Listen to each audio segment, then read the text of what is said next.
দেখো কদিন আগে আমি শশার দানা কিনে এনে বসিয়েছিলাম। তো এই গ্রো ব্যাগের মধ্যে আমি বসিয়েছিলাম। গ্রো ব্যাগটা তো বাড়িতে আমি বানিয়েছি, আগের ভিডিও দেখে থাকলে বুঝতে পারবে। তো এত পরিমাণে হয়েছে, আমি এখন এতগুলো নিয়ে কী করব। শুধু এই গ্রো ব্যাগটাতে আছে, আর বাকি দেখো দাঁড়াও, ছোট গ্রো ব্যাগ, এর মধ্যেও কতগুলো চারা দেখো, অসম্ভব চারা হয়েছে তাই না। আর একটা আছে, এটাও একটা গ্রো ব্যাগ, দেখো এর মধ্যেও অনেকগুলো হয়েছে, আশা করি এখনও অঙ্কুর বের হবে।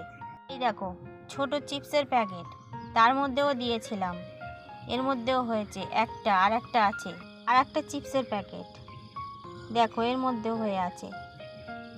এতগুলো শশার চারা নিয়ে আমি এখন কি করব বলো, তোমরাই বলে দাও। আমি ভেবেছিলাম হয়তো হবে না, দুটো চারটে দানা বসালে হয়ে যেত, কিন্তু অনেকগুলো হয়ে গেছে, কী করি বলো।